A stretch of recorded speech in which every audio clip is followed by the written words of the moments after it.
Your little experiment. I have enough right to start my experiment with. Yeah. So it's definitely, I mean, the temperature of the sea waters are going to be rising and continue to rise. And one thing with CO2 that's interesting, I should mention, is that even if we stopped all production of CO2 today, whether we stopped every single car, every factory in the whole globe, the CO2 levels would still continue to rise.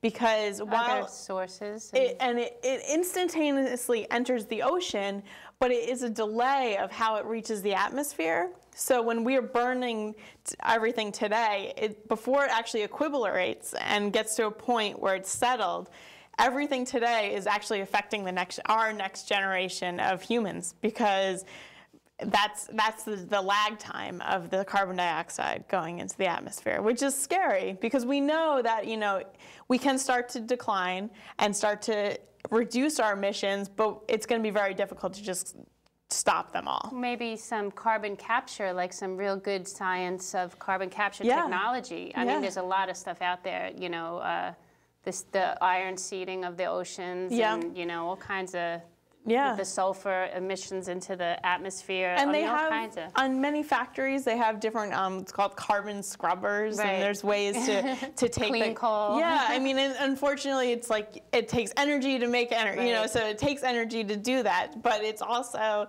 it's a way of trying, you know, they are trying to come up with different alternatives. Yeah, we can't just sit. No. I mean, it's not working. No, it's not at all. We've been, what, 4.5 billion years the Earth has been around, and we've been here a real short time and done a good job at messing stuff up. I think we could definitely start reversing our I think trend. so too, yeah. And that's why it's nice, you know, to have a show such as this that reaches out and starts letting people know these are things that are happening right in your backyard, whether you know it or not. Right, and there's also things that everyone can do. I mean, it's not, you know, rocket science to turn off lights and, you know, change your driving habits, change your spending habits, your purchasing. It's very true. Even eating habits. I've heard, you know, go vegetarian or vegan once a week, and you can reduce your emissions greatly from, you know, not eating meat and meat products. I mean, I bet, yeah. It doesn't hurt. I mean, one day a week. I saw something on the news this morning about how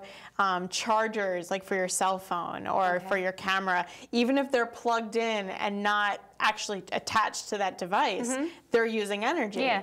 And they had a way of going out to the electric meter, and you actually put on, it's something that measures, so you can take a handheld device into your home and walk around the home and see how you're doing. If you unplug this, or will it reduce? And all those they're things, like $20 to buy those. Yeah. And you could check out all your... I mean, it makes sense, you know? I mean, how many, you know, a charger or a speaker that's not being used in your home, unplug it. You might as well save yourself the energy. I've heard them referred to as energy vampires.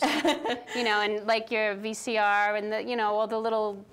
Everything is on, and it's drawing energy. And if we could just put them all on one of those big, long plugs. And then take it, just turn it off. Turn it off. I mean, we don't need to be drawing all that energy for no reason. It makes sense. Yeah, it does. Absolutely. So what's ahead with the trustees? What are you guys working on? Well, we're doing, like I was talking about the saltwater fishing license, we've done a lot of work with that recently.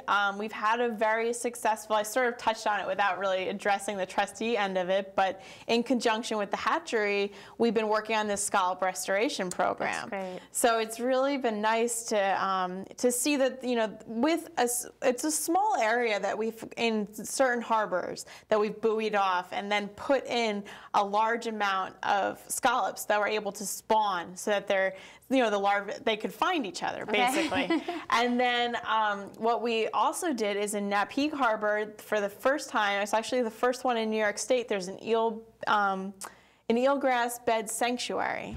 So there's an area that we finally have gotten the eelgrass to come back. It's on the east side of Napeague Harbor, and we really feel a lot of that is due to just the increased water flow. That's good. Yeah. Good job. We're running out of time. Well, thank you. It went by quickly. It did. Thank you so much for coming. You're welcome. You've got some great science going on at Stony Brook, and congratulations on your upcoming PhD. Thank you very much, and thanks for having me. Very impressive. Thank you. Nice to see you. Thanks, Stephanie. And just to let everyone know at home, if you have any questions or comments on today's show or any environmental problems or solutions you might like to see us discuss, send us an email, keepinltGreen@optonline.net. Great, thank you. Thank you. Keep it green, Steph. Yeah, definitely, I will.